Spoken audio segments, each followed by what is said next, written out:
दोस्तों जैसे कि दिख रहे हैं, मैं यहाँ पे और सॉल्ट बॉक्स ओपन कर रखा है। मैंने पार्ट टेम्पलेट चूज़ किया। अब मैं सरफेस के टूल्स पे जाता हूँ। अब यहाँ पे रिबन शो हो जाएंगी। यहाँ से आप शो भी कर सकते हैं, सरफेस को हाइड भी कर सकते हैं। अगर आप में हाइड है तो आप यहाँ से राइट क्लिक करके सरफेस को शो कर लीजिए। अब आते हैं हम आगे। ये जैसा कि आप देख रहे हैं, ये सारे रिबन है, ये ड्राइंग शीट है। ठीक है, यहाँ पे मैं कोई ड्राइंग बनाऊंगा। सरफेस मॉडलिंग का बेसिकली यूज़ कहाँ होता है उसके बारे में भी हम जान लेते हैं। सरफेस मॉडलिंग जहाँ पे भी किसी बॉडी के आउटर शेप के बारे में डिज़ाइन करनी हो, जैसे कि एरोप्लेन्स के विंग्स हो गए, एरोप्लेन्स के शेल हो गए, या कार बॉडी की डिज़ाइन होगी, या किसी प्लास्टिक के कवर्स डिज़ाइन करने हो, तो वहाँ पे यूज़ किए जाते हैं। मैं पहले यहाँ पे स्प्लाइन से एक कर्व डिज़ाइन कर रहा हूँ और इसको मैं एक्सट्रूड करूँगा सरफेस में जाके। एज अ सरफेस एक्सट्रूड करूँगा मैं। यहाँ पे मैंने एक्सट्रूड सरफेस लिया, तो देखिए ये ओपन स्केच को एक्सट्रूड कर देगा। जबकि पार्ट मॉडलिंग के अंदर क्लोज ऑब्जेक्ट होना चाहिए था, क्लोज स्केच होना चाहिए था, लेकिन ये ओपन स्केच को ही एक्सट्रूड कर देगा एज अ सरफेस। इसकी कोई थिकनेस अभी नहीं है। थिकनेस बढ़ानी है तो यहाँ से थिकन लो आप। यहाँ से इस बॉक्स में बॉडी सेलेक्ट करो, क्या थिकनेस होनी चाहिए वो थिकनेस आप दे सकते हो। यहाँ पे जो भी थिकनेस आपको चाहिए वो यहाँ डाल दो। किस डायरेक्शन में चाहिए, मिड प्लेन से चाहिए, यानी दोनों तरफ 10 mm है तो 5 ऊपर 5 नीचे ले लेगा। सॉरी, 5 ऊपर और 5 नीचे ले लेगा। तो ये थिकन हो गया हमारा। तो इस तरीके से फ्रेंड्स हम इसकी थिकनेस बढ़ा सकते हैं, कम कर सकते हैं। अब नेक्स्ट आते हैं,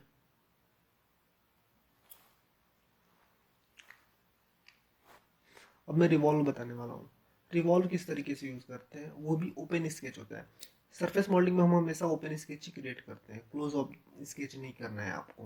क्लोज स्केच शीट मेटल में या फिर आप पार्ट मॉडलिंग में यूज़ करेंगे। सरफेस में ओपन स्केच से ही हमारा काम हो जाएगा। सेंटर लाइन लिया मैंने यहाँ से, और इस सेंटर लाइन के थ्रू इस ऑब्जेक्ट को मैं रिवॉल्व कर दूंगा, जैसा कि आपको मैंने पार्ट मॉडलिंग के अंदर बताया था रिवॉल्व। सेम फीचर है यहाँ पे, बस ओपन स्केच होना चाहिए।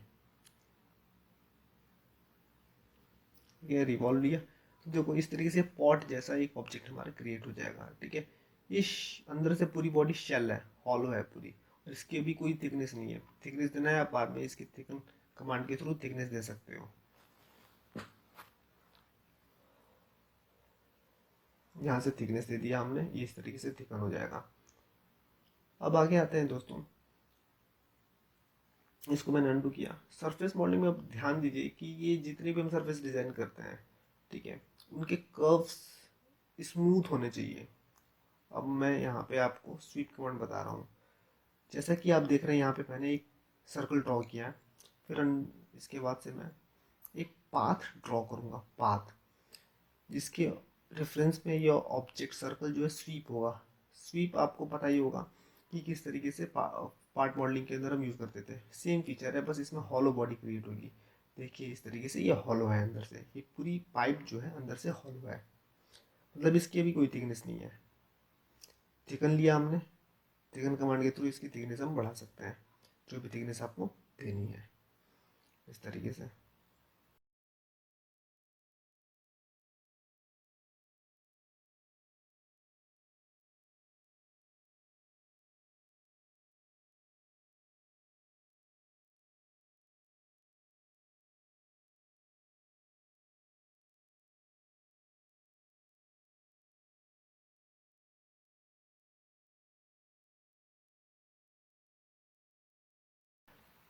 इस तरीके से हम स्वीप कमांड को और भी अलग तरीके से यूज़ कर लेंगे। जैसे कि आप देख रहे हैं, ये ओपन स्केच के लिए भी हम बना सकते हैं। ठीक है, यहाँ पे मैं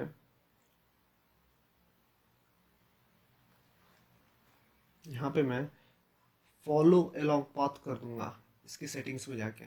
ठीक है, ऑप्शंस के अंदर सेटिंग्स में follow keep normal to constant कर दिया मैंने, तो इस तरीके से ये स्वीप हो जाएगा। ठीक है, तो ओपन स्केच को भी हम स्वीप कर सकते हैं।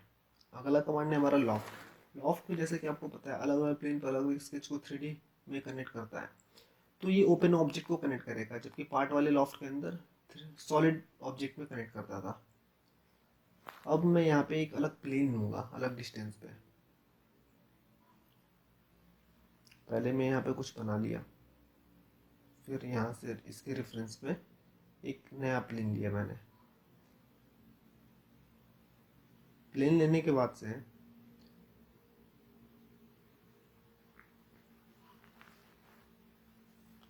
यहाँ पे मैं कुछ और ऑब्जेक्ट मैंने ड्रॉ किया। ठीक है, फीचर में गया, सॉरी सरफेस में जाएंगे हम। ये सरफेस में गए, इस ऑब्जेक्ट को लिया, इस ऑब्जेक्ट को लिया, और ये पॉइंट्स जो है एक अलाइन होनी चाहिए। अगर अलाइन नहीं है तो ट्विस्ट हो जाएंगे ऑब्जेक्ट, इस बात का ध्यान देना है आपको। देखो आप, ये हॉलो है ऑब्जेक्ट हमारा, मतलब अंदर से खाली है। थिकनेस देना है, थिकन दे दो, ये थिकनेस उतनी बढ़ जाएगी। ठीक है, जितनी थिकनेस चाहिए आपको। तो फ्रेंड्स, इस तरीके से हम लॉफ्ट कमांड यूज़ करेंगे।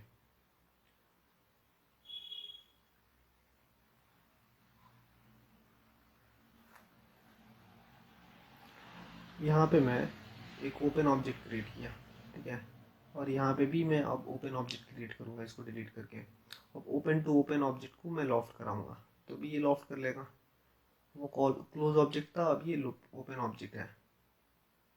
तो इस तरीके से हमने लॉफ्ट करा लिया फ्रेंड्स। तो फ्रेंड्स, लॉफ्ट इस तरीके से हम यूज़ करेंगे अलग अलग पिन पर अलग अलग स्विच को 3D में कनेक्ट करने के लिए, चाहे वो ओपन ऑब्जेक्ट हो चाहे क्लोज ऑब्जेक्ट हो, लेकिन ये एज ए सरफेस के फॉर्म में ये कनेक्ट करेगा 3D में। नेक्स्ट आता है हमारा बाउंड्री। बाउंड्री जो है बेसिकली लॉफ्ट की तरह ही ज़्यादातर होता है, लेकिन इसमें और भी ऑप्शंस आ जाते हैं, जैसे कर्वेचर देना या फिर ट्विस्टिंग करना, कितने डिग्री पे कर्वेचर देना है, वो सब हम ऑप्शन दे सकते हैं। मतलब ज़्यादा कॉम्प्लेक्स लॉफ्ट ऑब्जेक्ट को क्रिएट करने के लिए यूज़ करते हैं। इस तरीके से हमने align with next section choose किया था। अब यहाँ पे कितने डिस्टेंस डिग्री देनी है, वो डिग्री दे के आप इसको कर्वेचर को चेंज कर सकते हो आप। ठीक है, इसको ओके कर दोगे आप, तो इस तरीके से कुछ कॉम्प्लेक्स ऑब्जेक्ट क्रिएट हो जाएंगे आपके। ठीक है, तो बाउंड्री में बेसिकली हम कॉम्प्लेक्स ऑब्जेक्ट को क्रिएट करने के लिए यूज़ करते हैं। नेक्स्ट आता है हमारा इसके बाद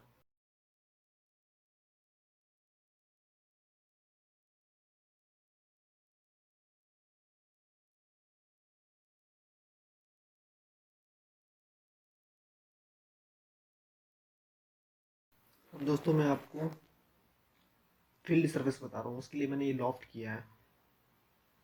ठीक है, तो अब मैं फील्ड सर्फेस लेता हूँ।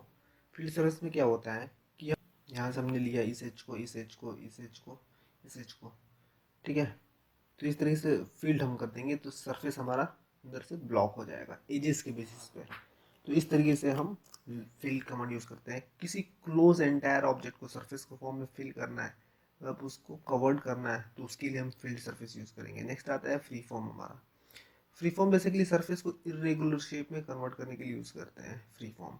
ठीक है, जैसे हमने इस सरफेस को सेलेक्ट किया, यहाँ पे ध्यान देने वाली बात है, ऐड कर्व करेंगे। ऐड कर्व हमने दो तरीके को, एक हॉरिजॉन्टल एक वर्टिकल। फ्लिप कर देंगे तो अब ये वर्टिकल कर्व्स आ जाएंगे।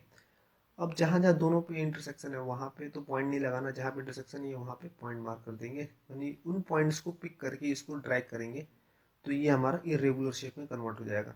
एड पॉइंट पे दोबारा क्लिक करके ऑफ कर देंगे और इन पॉइंट को पिक करके ड्रैग करेंगे, तो इस तरीके से ये इरेगुलर शेप में कन्वर्ट हो जाएंगी अलग अलग रैंडमली। ठीक है, इसका कोई डायमेंशन नहीं है, ये फ्री हैंड वर्क करती हैं।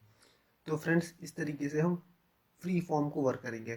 जैसे आपने कोको कोला की बॉटल के नीचे के जो डोम टाइप के फीचर देखे रहते हैं, वो उस तरीके के फीचर को यहाँ से हम यूज़ कर सकते हैं।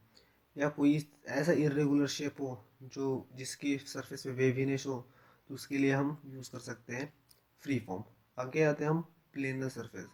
प्लेनर सरफेस बेसिकली क्या होता है कि ये भी फिल की तरह ही काम करता है, लेकिन ये क्या होता है कि जितने एजेस सेलेक्ट करेंगे उतने एजेस को भी फिल कर देगा, अगर वो पॉसिबल होगा तो। ये बस डिफरेंस है। अगर तीन एजेस सेलेक्ट किए हैं तो तीन एजेस के बेसिस पे ट्रायंगुलर शेप में वो फिल कर देगा। अब आगे आते हैं हम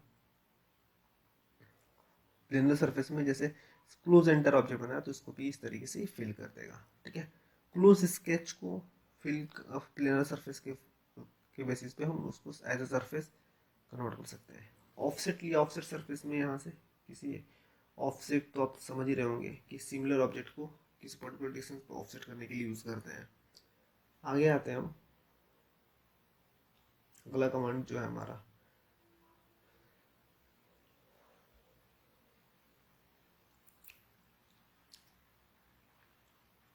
रूल्ड सरफेस हम लेते हैं। रूल्ड सरफेस में इतने सारे ऑप्शन है, 5। इनको कैसे यूज़ करेंगे वो हम देखते हैं। पहला है टेंजेंट टू सरफेस। सारे एजेस को सेलेक्ट किया, उसके टेंजेंटली में एजेस के टेंजेंट में और सरफेस एक्सटेंड हो जाएंगे। ठीक है, कितने डिस्टेंस पे करना है वो डिस्टेंस की वैल्यू डाल देंगे तो उतना एक्सटेंड हो जाएगा। दूसरा है नॉर्मल टू सरफेस लिया, उसके परपेंडिकुलर, उस एज का उस सरफेस के परपेंडिकुलर। ठीक है, इस तरीके से हो जाएगा। कितने डिग्री करना है, यहाँ से टेपर टू वेक्टर में सरफेस को एज ए वेक्टर सेलेक्ट करके इसको एज ए टेपर हम कर सकते हैं। नेक्स्ट है परपेंडिकुलर टू वेक्टर। जो सरफेस हमने एज ए वेक्टर सेलेक्ट किया था उसके परपेंडिकुलर में हम दे सकते हैं। कितने वैल्यू पे देना है, वो डायरेक्शन भी चेंज कर सकते हैं हम इस तरीके से। अब आता है हमारा रूल्ड के अंदर ही, रूल्ड के अंदर अब हमारा आएगा सबसे पहले तो एक लाइन ड्रॉ करनी होगी। ठीक है, इस लाइन का जो डायरेक्शन होगा उसी डायरेक्शन के अलाउ हम इस एज को एक्सटेंड करेंगे रूल के अंदर। स्वीप, ठीक है, स्वीप ऑप्शन के थ्रू इस एज को सेलेक्ट करेंगे, इस बॉक्स में इस एज को सेलेक्ट करके उस जिस डायरेक्शन में वो लाइन थी उसी डायरेक्शन में सारे एजेस एक्सटेंड हो जाएंगे। ठीक है, तो लेकिन ध्यान देने वाली बात ये है कि लाइन का जो शेप है लाइन ही रहे, ये नहीं कि आप कर्व बना देंगे इस लाइन से ड्रॉ करते हैं, लाइन को ही यूज़ करेगा। अब नेक्स्ट आता है थिकन। ये देखो आप, थिकन लिया हमने, ये सारे थिकन हो गए। ठीक है, इस तरीके से।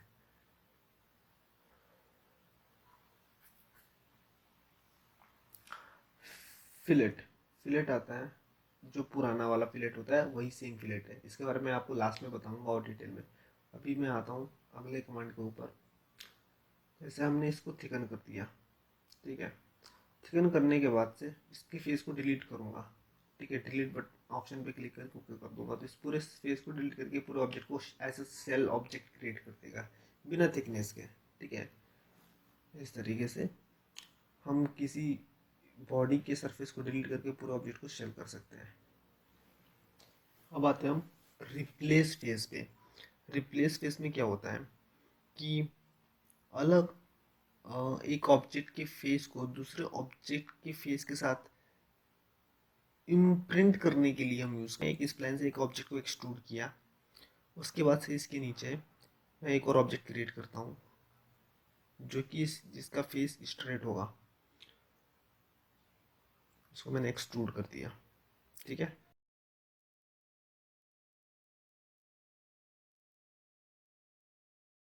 थोड़ा सा और बढ़ा लिया। सरफेस के अंदर आते हैं हम, यहाँ पे रिप्लेस फेस लिया, यहाँ पे रिप्लेसमेंट फेस, इसको रिप्लेस करना है, किससे करवाना है, इससे करवाना है।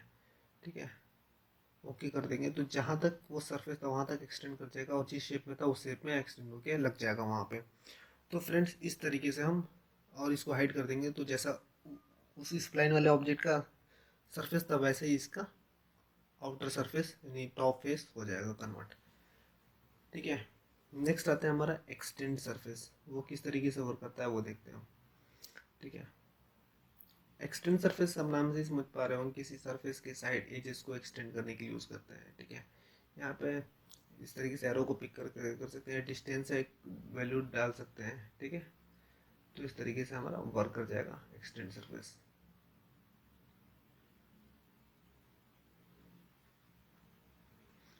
इसके बाद से आता है हमारा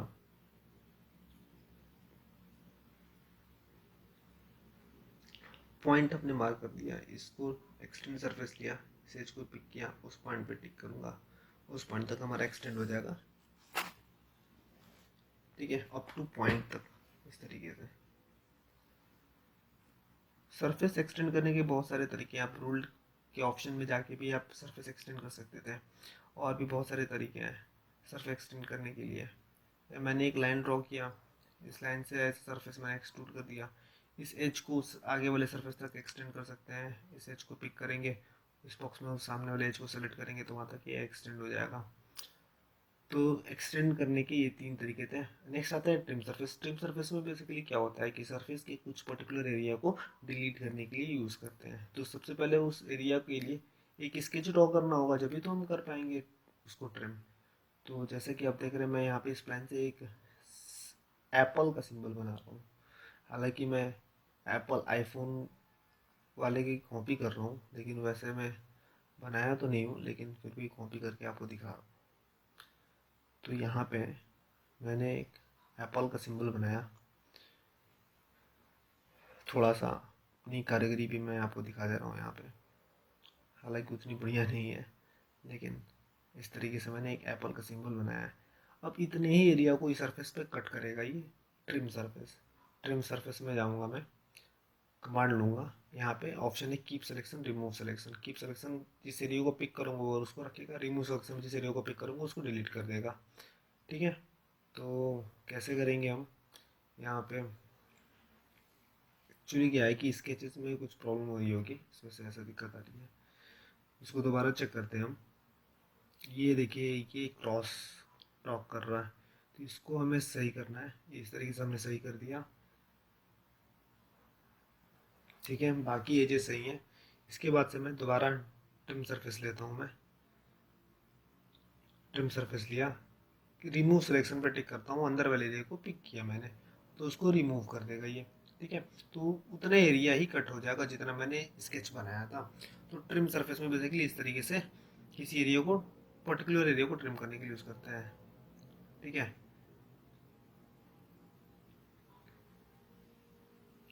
यहाँ पे मैं एक और ऑब्जेक्ट क्रिएट करके दिखा रहा हूँ आपको। एक मैंने एलिप्स बनाया। ठीक है, इस तरीके से। ठीक है, फीचर में गया, सॉरी सरफेस में गया, ट्रिम सरफेस लिया, रिमूव सिलेक्शन में इसको सेलेक्ट किया, ओके करते ही ये हमारा रिमूव हो जाएगा। तो फ्रेंड्स, इस तरीके से हम ट्रिम सरफेस यूज़ करेंगे।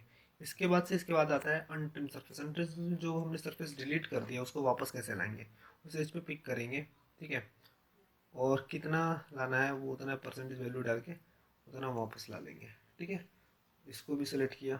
ठीक है, कितना, जितनी भी एजेस हैं उन सबको सेलेक्ट करना होगा और ओके कर देंगे। ठीक है, तो ये हमारा वापस आ जाएगा। जैसे ही हम ओके करेंगे ये हमारा वापस आ जाएगा। ठीक है, तो इस तरीके से फ्रेंड्स हम यूज़ कर लेंगे। इसके बाद से आता है हमारा neat surface. Neat surface basically क्या होता है, ये अलग अलग सरफेसेस को ज्वाइन करता है, क्योंकि एक सरफेस बॉडी के ऊपर दूसरी सरफेस बॉडी हम बनाते हैं तो वो डिफरेंट डिफरेंट बॉडीज़ में काउंट की जाती हैं, एक बॉडीज़ में नहीं रहती हैं। जबकि नीट के थ्रू हम उनको as a single body object हम कन्वर्ट कर सकते हैं, बशर्ते उन दो सरफेसेस के बीच में कुछ ना कुछ टेंजेंसी रहे। जैसा कि आप देख रहे हैं, मैं यहाँ पे रूल्ड सरफेस से इसकी एजेस निकाल दिया जिससे ये अलग अलग बॉडीज हमारी बन जाए। मतलब टोटल 4 बॉडीज बनेंगी, 3 एजेस और नीचे का एक बेस। ठीक है, और दो साइड के किनारे 6 हो जाएंगी। ठीक है, नहीं 6 नहीं होंगी, क्योंकि वो रूल्ड वाले तो एक साथ बने हैं, नीचे वाला एक, तो टोटल 2 बॉडीज थी।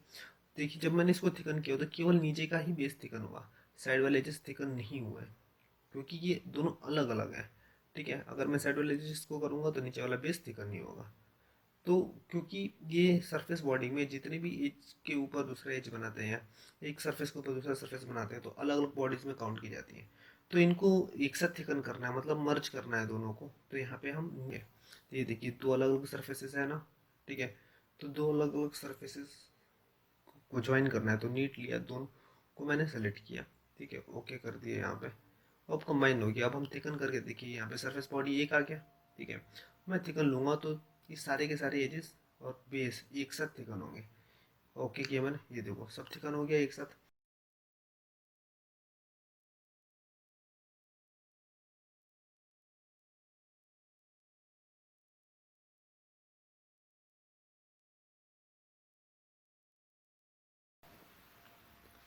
नेक्स्ट है हमारा थिकन कट। उसके लिए सबसे पहले मुझे एक सरफेस लेना पड़ेगा। सरफेस यहाँ पे लिया, नया प्लेन लिया पहले। इस पे मैं सरफेस एक ड्रॉ करूँगा, ऐसा भी ऑब्जेक्ट। ठीक है, इसको मैं ट्रिम किया और इसको फीचर में गया और सर इस सरफेस में गया, एज अ प्लेन सरफेस मैंने अप्लाई कर दिया। नेक्स्ट थिकन कट लिया, उतने ही शेप का ऑब्जेक्ट इसके ऊपर थिकन कट हो जाएगा यहाँ पे। ठीक है, यहाँ पे डिस्टेंस की वैल्यू दे देंगे, कितने डिस्टेंस तक कट करना है। अगर आर पर कर देंगे तो वो पूरा थ्रू वॉल कट हो जाएगा। तो इस तरीके से फ्रेंड इस टाइप से कट करने के लिए यूज़ करेंगे। नेक्स्ट एक cut with surface. Cut with surface में बेसिकली क्या होता है कि सरफेस के अलॉन्ग, मतलब किसी प्लेन के अलॉन्ग या किसी पर्टिकुलर सरफेस के अलॉन्ग कट करते हैं। ये प्लेन सेलेक्ट किया, कट विद सरफेस में गया, डायरेक्शन ये दिख रहा है, जिधर डायरेक्शन दूंगा उधर का पार्ट कट हो जाएगा। ठीक है, तो इस तरीके से हम कट विद सरफेस यूज़ कर लेंगे फ्रेंड्स। ठीक है, डायरेक्शन चेंज करूँगा, इधर का पार्ट हमारा कट हो जाएगा। तो इस तरीके से कट विद सरफेस हम यूज़ करेंगे।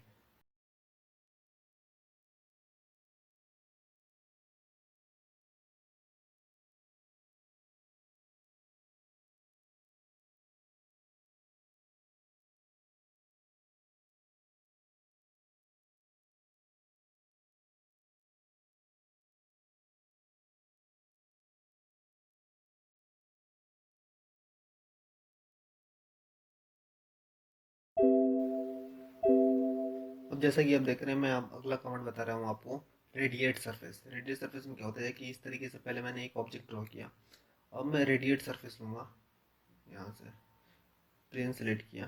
ठीक है, रेडिएट सरफेस लिया, तो यहाँ पे टॉप लाइन के रेफरेंस में इस नीचे वाले एज को मैं सेलेक्ट करूँगा। ठीक है, तो यहाँ से डायरेक्शन चेंज कर सकता हूँ मैं। ठीक है, बाहर की तरफ ये साइड से कॉलर निकल के आ जाएंगी, कितने डिस्टेंस तक आएंगी, उतना डिस्टेंस तक वैल्यू दे दूंगा, उतना डिस्टेंस तक ये कॉलर निकल के आ जाएंगे। तो फ्रेंड्स इस तरीके से हम डायरेक्शन चेंज कर देंगे, तो अंदर की तरफ भी ये बंद हो जाएंगे। तो इस तरीके की फीचर को यूज़ करने के लिए हम रेडियस सरफेस का कमांड यूज़ करेंगे। ठीक है, वैल्यू जितना आप बढ़ाओगे उतने बड़े कॉलर होंगे। ठीक है, तो ये होता है हमारा रेडिएट सरफेस। ठीक है, रेडिएट सरफेस के बाद से आते हैं हम रेडिएट सरफेस के बाद आता है हमारा मिड सरफेस। सबसे पहले एक एक्सट्रूड बॉडी बनाऊंगा, यहाँ से मिड सरफेस सर्च कर लूँगा, या भी इंसर्ट में जाके सरफेस में जाके मिड सरफेस लूँगा। ठीक है, फेस 1 इसको सिलेक्ट किया, फेस 2 में ओके किया इसको। ठीक है, तो यहाँ मिड में देखेंगे तो एक अलग से सरफेस जनरेट हो गया, आगे दिख जाएगा इस तरीके से। ठीक है, किसी एक बॉडी के सेंटर में एक सरफेस ड्रॉ करना है, तो उसके लिए हम यूज़ करेंगे मिड सरफेस, इस टाइप से। ठीक है, ये पर्टिकुलर उसी शेप में सरफेस ड्रॉ करके दिखा देगा हमें। नेक्स्ट आता है इसके बाद से हमारा